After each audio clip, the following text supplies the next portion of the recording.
hear on the telephone, 'cause we've no idea when we're coming home. Any place we wander to, any season we go through, I'll be fine as long as I'm with you. Heaven knows. Hello everyone, welcome to The Walk. My name's Gareth, and in this episode I'm daaan. I'm just outside the city of Winchester in Hampshire, once the original capital of England, and I'm going to walk a small section of the London and South Western Railway from Hockley Viaduct down to Winchester Chesil station. Loads and loads of remains, loads to see. But also en route, I'm going to go past something called St Catherine's Hill, which is an Iron Age hill fort, but it was also the site of mass plague burials when the poor souls of Winchester lost their lives en masse in the Black Death.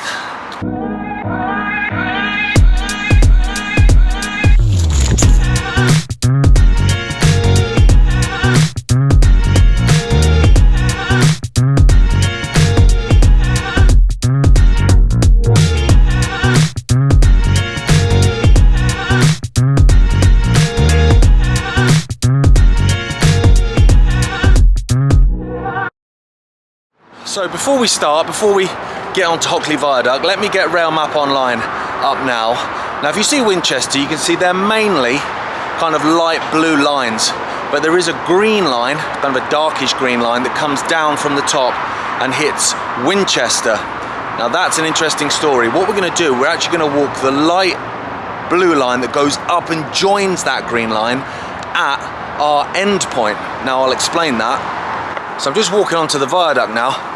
Now I said at the start I'm going to walk a small section of the London and South Western Railway. Now again, if I get Rail Map Online up, you can see this is that small section that comes off the main line and goes up into Winchester before going dark green. Now it wasn't meant to be the London and South Western Railway, it was meant to be the Didcot, Newbury and Southampton Railway, which is the dark green one. It was meant to come all the way down and go all the way into Southampton, but they ran out of money when they got to Winchester. And so the station we're walking to now, Winchester Chesil, that became the terminus for about 6 years because they had no money. They couldn't get across this marshland, they couldn't do anything. And that's when the London South Western Railway hopped in and got involved and took over the line. It really is an incredible viaduct, and it's so long. But you see all this marshland here, and you've got the River Itchen there as well. And in the distance, you can't see it, but believe me, Winchester is right there, and that's where we're walking to. But you've got a signal here as well. There we go, there's a closer look there. We've even got an aeroplane coming over as well into Southampton International Airport. You might have picked up that very annoying hum the whole time, apart from my voice. The hum is the M3, the motorway. It goes right next to this viaduct. And growing up on the Isle of Wight and then moving to the Midlands where I live now, coming back and forth visiting family and stuff, I've been looking, when I should have been focusing on the road to be fair, I've looked at this viaduct so many times, and I've always wanted to get on it, and now I'm finally on it. So there we go. The original London South Western Railway signal base is dedicated to the troops who crossed this viaduct. There you go, look at that. Chippenham! You're thinking, why is he shouting Chippenham? I lived in Chippenham for 2 years. When I was 14 to 16 basically, I lived there in Wiltshire. Nice place, very very rural Wiltshire, which is not great for someone with hay fever like me. Brutal. So there you go, you just make out Winchester there. Now we're kind of away from those trees that were blocking it, so we're going to walk round, go across the viaduct, and then we'll come round the edge of St Catherine's Hill, which again the trees are doing me over here, but it is just through there. And it comes round, and then there's loads of remains, bridges and all sorts, engine sheds, goods sheds, and then we get to a tunnel. But that tunnel is blocked off completely, and it's got a multi-storey car park in front of it, but you can get up to it, so that's where we'll finish the walk. This line went in 1966, 2nd of April 1966, as so many lines did as a result of those beaching cuts.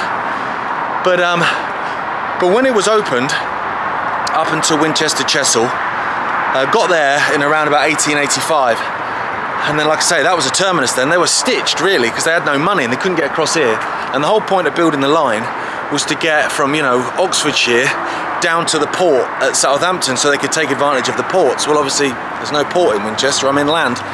So they were kind of stitched and had very little traffic, but the London and South Western Railway, which to be fair already had a line, which is still there, already had a line that goes into Southampton, thought, well, it's no harm having two, do you know what I mean? Getting more ability to get more goods in and out. So they then built this section in 1891, and that's when this beautiful, beautiful viaduct was opened. So they've taken a section out here for whatever reason, and there's the River Itchen. It's moving quite fast, to be fair.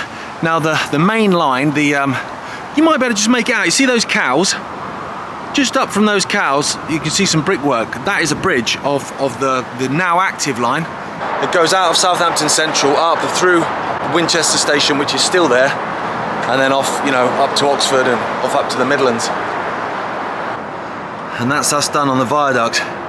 It is so much, because you can only see a little bit of it from the road. The bit which has got the signal, that's basically the only bit you can see from the road. But it is so long, I had no idea how long that was. What an amazing viaduct. Oh, hang on. I'm on the track bed now, but look at that.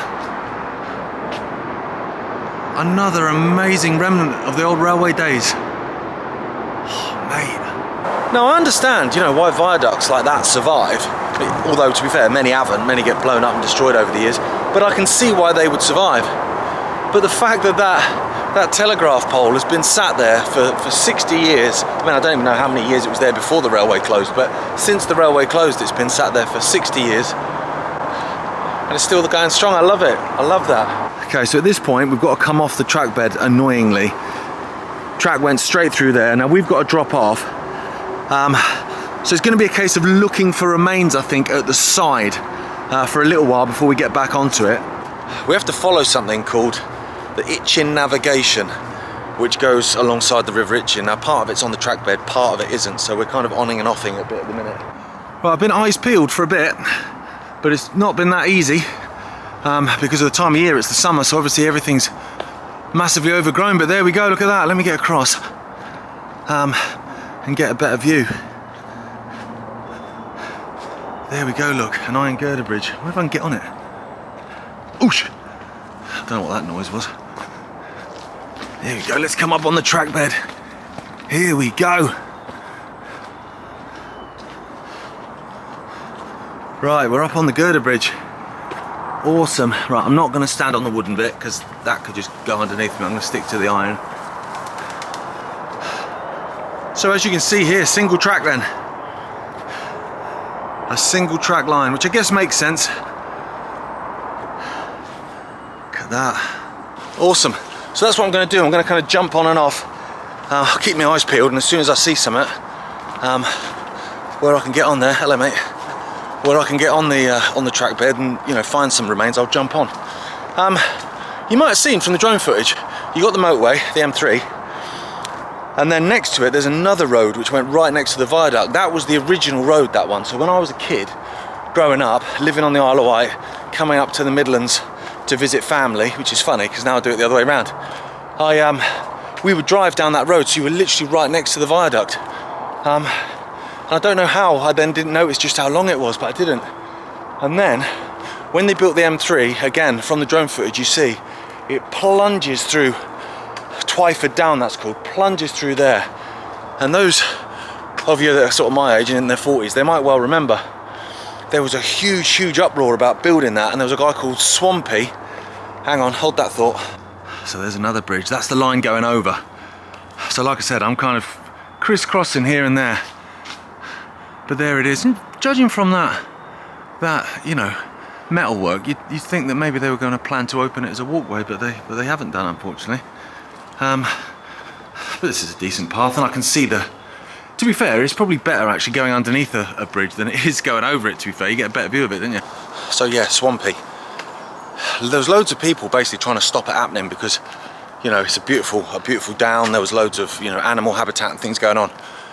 So loads of people fought to try and stop them building the motorway and smashing all the way through it.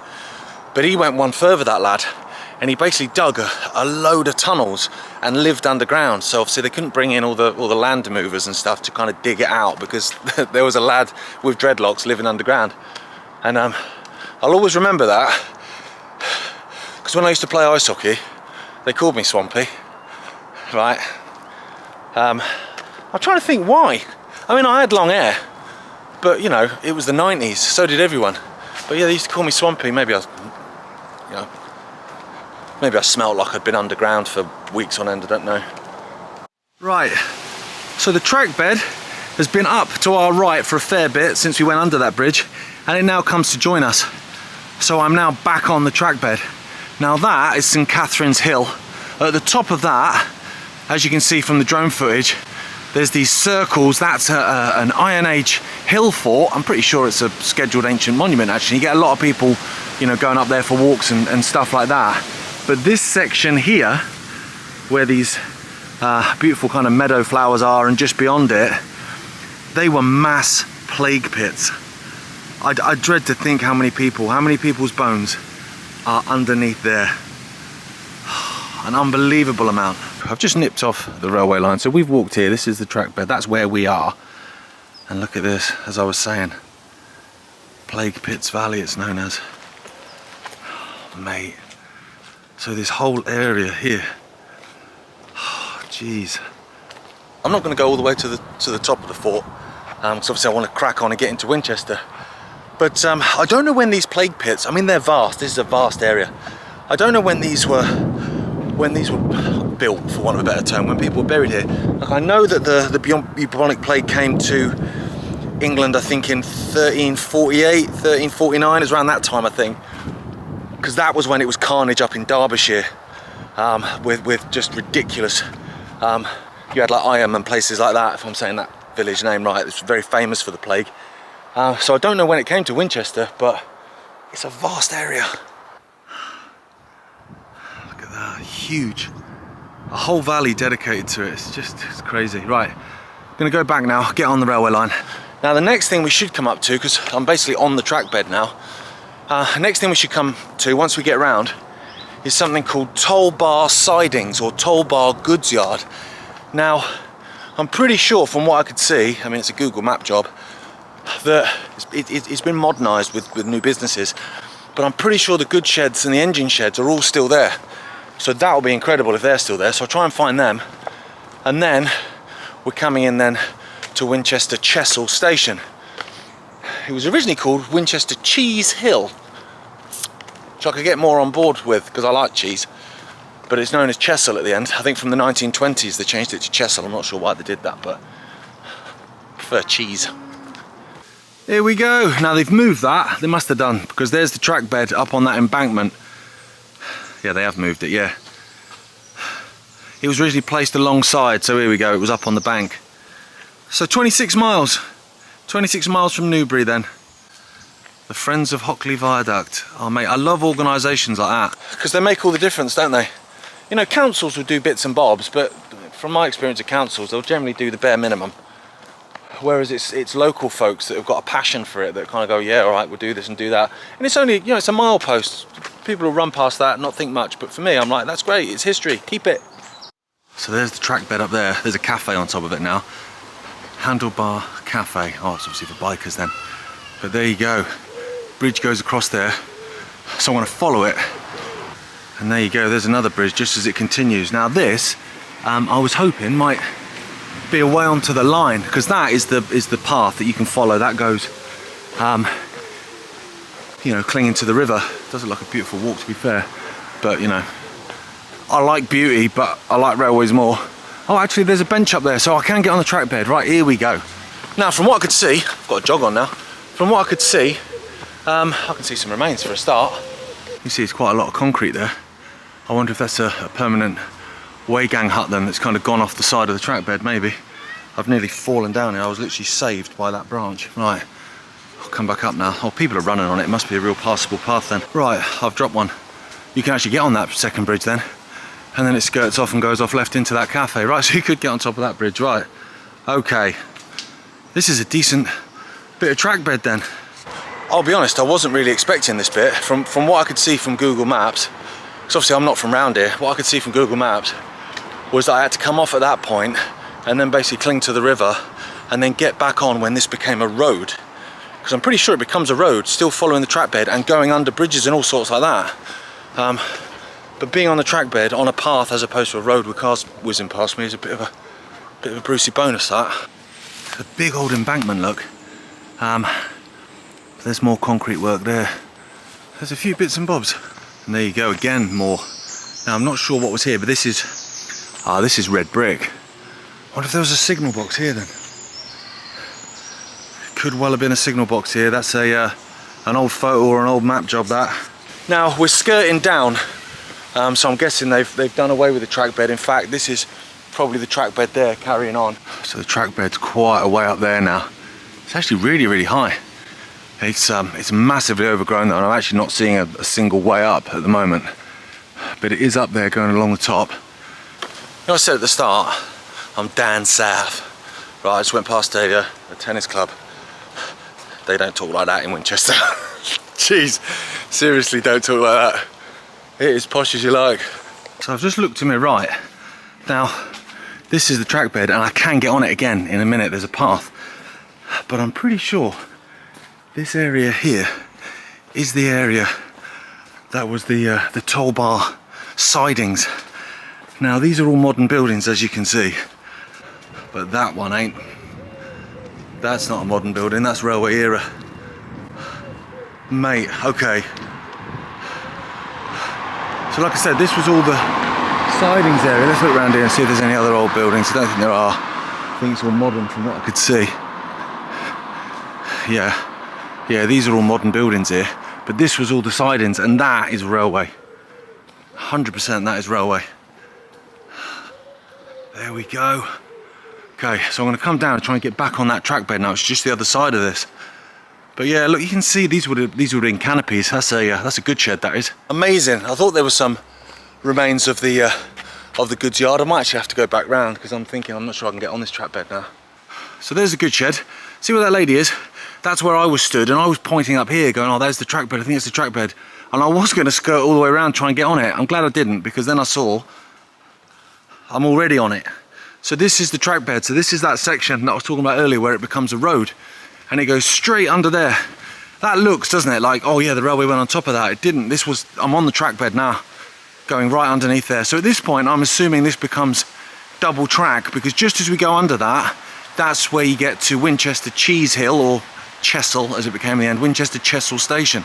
That got me, that did, because you see like the embankment like that, don't you? And you think most railways, bear in mind, you know, Winchester is an ancient city. I mean, it was capital of England from 928, I think, when it first became a united England. It was the capital all the way up until like the 12th century, I think, 12th, 13th century, when things moved up to London. So it's an ancient city. So when they built the railway, they would have had to have either bored through it, as they obviously did, or gone over it. And I assume they went over it, but I got that wrong. But I'm coming underneath now. Right, I might have trouble focusing in here, because actually I think we're borderline tunnel, aren't we? Is this a tunnel or a bridge? I'm going tunnel. I do like the tunnel bridge debate, because everyone's got a different opinion. It's like football, isn't it? You can all look at the same thing and have completely different opinions. I'm going tunnel with that one. So now we're at the site of Winchester Chesil station. These were all the sidings and the yards and the platforms and everything like that. Obviously no remains of that whatsoever. It's houses and then a multi-storey car park. Now at the other end of that multi-storey car park, I'm hoping, if I've done my sums right and it hasn't been destroyed, there should be the tunnel mouth of Chesil Tunnel just on the other side of that. So there we go, that's a retaining wall. So that's railway era. What's going on here? How old's that? I think that's probably been replaced and made to look old, but this is all original, so there would have been a crossing here then. I've had to come through the multi-storey car park, and there you go, look, that's nice. I like that they've got you know, something to point to what it was. Oh mate, there we go. Hey Pidge, they follow me. Pigeons, they follow me. Look at that. So there it is, look. Multi-storey car park that was the station, Winchester Chesil station, and then it plunged straight in there. Amazing. Can we see? That's the question. Okay, so I'll put the camera in. It's probably gonna go mad focus wise. Hopefully it'll come round, maybe not, but there is Chesil Tunnel. Look at that. So that's me Hockley Viaduct to Winchester Chesil station. I hope you enjoyed that. I did. I didn't really know what to find, do you know what I mean? Like, there was a few bits I thought might be there, but the rest of it I didn't have a clue. So they're all added bonuses. Right, I'm gonna have a trek back now. I'm gonna go pick up my wife off the boat. It's our wedding anniversary today, so that's nice. 8 years. She'd have got less for murder, wouldn't she? I'll see you next time.